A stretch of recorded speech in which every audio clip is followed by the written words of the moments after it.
La goutte est une maladie inflammatoire de l'arthrite qui est caractérisée par l'apparition soudaine de douleurs intenses dans une articulation connue comme une crise de goutte.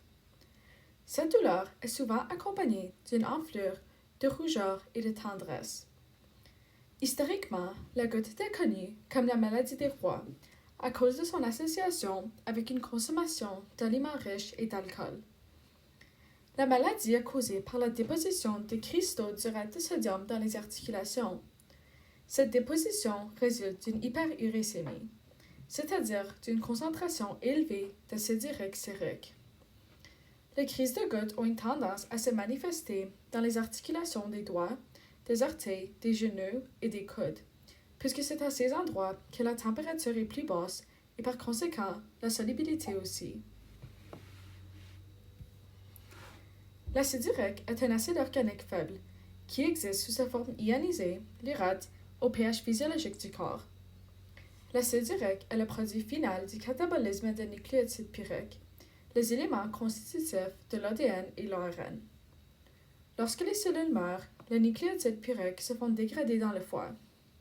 L'adénosine monophosphate se fait convertir en adénosine, désaminée en inosine, convertie en hyposantine, puis oxydée en xanthine. La guanosine monophosphate se fait convertir en guanosine et ensuite en guanine, qui se fait désaminer en xanthine. Finalement, la xanthine se fait oxyder en acide urique par une enzyme nommée la xanthine oxydase. Ainsi, l'acide urique est le produit final du catabolisme de nucléotides pyriques chez les humains. La majorité de l'acide urique se fait éliminer avec l'urine. Spécifiquement, 70% de l'acide urique se fait éliminer du corps par les reins et 30% par les intestins. Autres mammifères possèdent une enzyme nommée uréicase qui convertit l'acide urique en allantoïne. L'allantoïne est plus facilement éliminée que l'acide urique puisque c'est un composé plus hydrosoluble. À des niveaux normaux, l'acide urique est actuellement un antioxydant important, possiblement même essentiel pour la survie. Cependant, un niveau d'acide urique trop élevé est très problématique, puisque ça peut mener à la déposition de cristaux d'urate de sodium dans les tissus. Des niveaux d'acide urique sérique qui dépassent 6,8 mg par dl est classifié comme l'hyperuricémie. À ces niveaux, l'acide urique excède la limite de sa solubilisation et commence à se précipiter en cristaux d'urate de sodium qui ressemblent à des aiguilles. Ces cristaux peuvent se déposer à l'intérieur et autour des articulations et entraîner une crise de goutte. Chez la majorité des personnes, l'hyperuricémie est asymptomatique. Cependant, l'hyperuricémie peut dans certains cas entraîner la goutte, caractérisée par la déposition de cristaux d'urate de sodium et l'inflammation aiguë de l'articulation résultant. Il existe deux différents types de gouttes. La goutte primaire est due à une erreur du métabolisme inné, c'est-à-dire qu'une mutation génétique affectant une enzyme faisant partie du métabolisme des purines entraîne une accumulation d'acide urique. La goutte secondaire peut être causée par une multitude de maladies ou de médicaments. Comme l'acide urique est le produit par la dégradation des nucléotides purines, son niveau sérique peut être augmenté par une surproduction de ces derniers. Le montant de nucléotides puriques synthétisés dans le corps peut être augmenté par une mutation génétique d'une enzyme faisant partie de la synthèse de novo.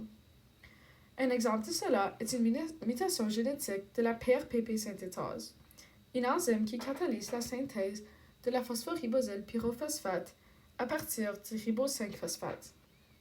Une mutation génétique de la PRPP synthétase rend cette enzyme résistante à l'inhibition allostérique par l'ADP et la GDP, qui a lieu chez les enzymes non mutantes. Cette résistance entraîne une superactivité chez l'enzyme mutant, ce qui mène à une accumulation de la synthèse de novo de nucléotides puriques. Une augmentation de nucléotides puriques peut aussi résulter d'une mutation d'un enzyme faisant partie de la voie de sauvetage, la voie par laquelle les nucléotides puriques se font synthétiser à partir d'intermédiaires de la voie de dégradation. L'HPRT est une enzyme faisant partie de la voie de sauvetage qui catalyse la synthèse d'inosine monophosphate et de guanosine monophosphate à partir de l'hyposantine et la guanine respectivement. Une déficience de l'enzyme HPRT, caractéristique du syndrome Lesch-Nyhan, mène à une accumulation de l'hyposantine et de guanine, et ainsi à des hauts niveaux d'acide urique. Des maladies ou médicaments qui causent une surproduction ou une sous-excrétion de l'acide urique peuvent entraîner la goutte secondaire. La surproduction d'acide urique est causée par des maladies qui augmentent le taux de mort cellulaire, puisque lorsque les cellules meurent, les nucléotides puriques des cellules se font dégrader par catabolisme, ce qui mène à la formation d'acide urique. Ainsi, si un grand nombre de cellules meurent à la fois, un grand montant d'acide urique est produit et relâché dans le sang. Le psoriasis est une maladie chronique auto-immunitaire dans laquelle les cellules de la peau se répliquent trop rapidement. L'acide urique est le sous-produit du taux élevé de mort cellulaire causé par cette maladie. Le cancer et les traitements pour le cancer, tels que la radiothérapie et la chimiothérapie, peuvent également entraîner la goutte, puisque dans ces deux cas, un grand nombre de cellules cancéreuses meurent dans une courte période de temps. La goutte secondaire peut également être causée par des maladies qui entraînent une sous-excrétion d'acide urique. Comme la majorité de l'acide urique est éliminé par les reins, un dysfonctionnement au niveau des reins, tel que la maladie chronique rénale, peut entraîner une sous-excrétion d'acide urique et par conséquent à l'hyperuricémie. L'acidocétose, une complication du diabète caractérisée par un taux élevé de cholédécétone, est également associée avec des niveaux élevés d'acide urique, concomitant avec une réduction de l'excrétion tubulaire de l'urate. Finalement, les diurétiques thiazidiques prescrits pour traiter l'hypertension peuvent causer l'hyperuricémie en augmentant la réabsorption d'urate dans le tubule proximal.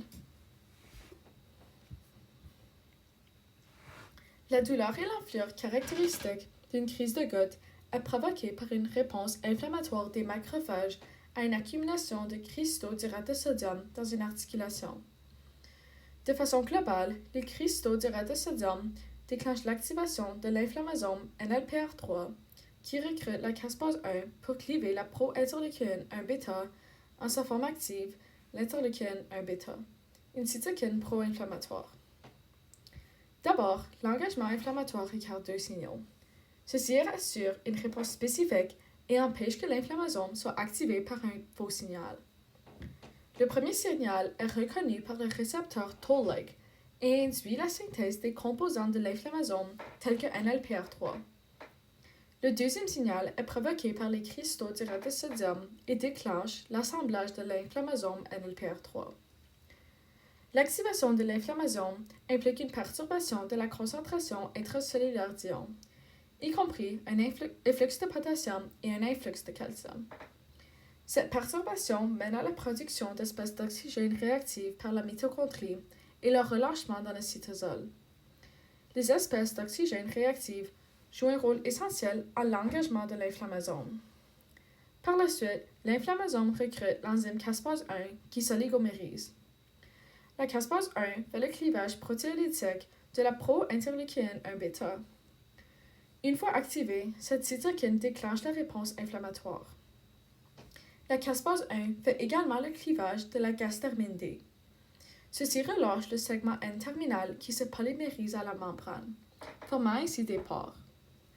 Ces pores mènent à la pyroptose, une forme de mort cellulaire pro-inflammatoire. La pyroptose amplifie la réponse inflammatoire en facilitant le relâchement de l'interleukine 1-bêta et autres cytokines. La drogue la plus courante et efficace pour traiter la goutte est l'allopyrinol.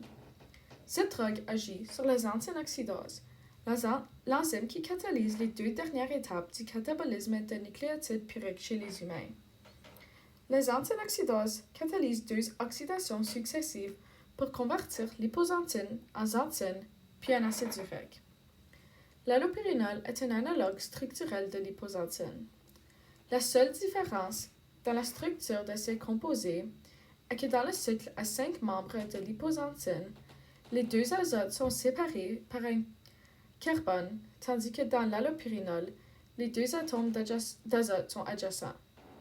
Ainsi, l'allopérinol est un inhibiteur compétitif de la enzym oxydase et ce dernier catalyse l'oxydation de l'allopérinol en allosantine.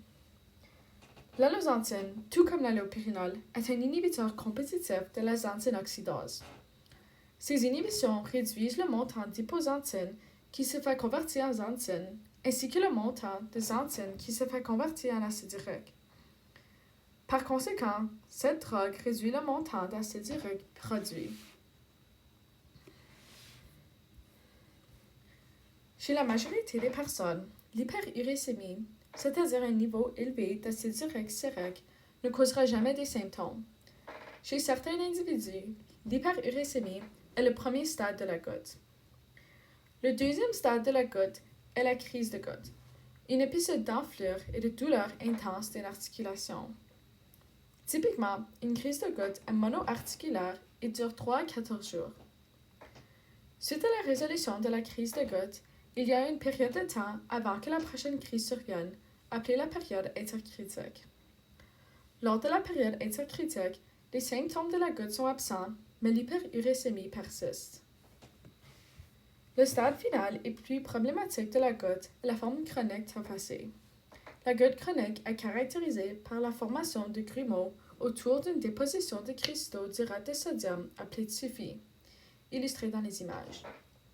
Les tophi apparaissent comme des nodules sous-cutanés. Ils peuvent être intra-articulaires, périarticulaires ou extra-articulaires et se forment le plus souvent dans les doigts, les coudes et les oreilles. La goutte chronique taphacée ne se développe souvent pas jusqu'à 10 ans après une crise de goutte. Chez la majorité des gens atteints de la goutte, la maladie ne se développe pas jusqu'à ce 4e stade grâce aux traitements efficaces comme l'allopérinol. Malgré le fait que la goutte est la maladie de l'arthrite la mieux comprise, la recherche n'arrête jamais. Une étude publiée en décembre 2022 par une équipe internationale menant la recherche à l'École de médecine de l'Université de Californie a identifié une nouvelle voie moléculaire pour la goutte. Ces chercheurs s'intéressaient aux facteurs génétiques qui entraînent spécifiquement à la déposition de cristaux d'urate de sodium dans les articulations. Pour l'étude, ils se sont concentrés sur un cas particulier d'une personne atteinte de la goutte mais non l'hyperuricémie. C'est-à-dire qu'il y avait des dépôts de cristaux d'urate de sodium dans les articulations de l'individu, mais son taux d'acide urique sérique était normal. Chez l'individu, les chercheurs ont identifié une réduction de liprycine, une glycoprotéine muqueuse qui joue un rôle de lubrification dans les tissus des articulations. Des expériences ont démontré que dans une articulation saine, la liprycine empêche la cristallisation d'urate parmi autres. Ainsi, les chercheurs ont examiné les niveaux de liprycine présents chez des individus atteints de la forme commune de la goutte et des bas niveaux ont également été observés. Vu que la liprycine contribue à l'inhibition de la cristallisation d'urate, une baisse de liprycine entraîne une augmentation de déposition de cristaux d'urate de sodium dans les articulations. Ces observations suggèrent que le montant de liprycine exprimé par les gènes d'un individu atteint d'hyperuricémie pourrait déterminer si la personne développera ou non la goutte.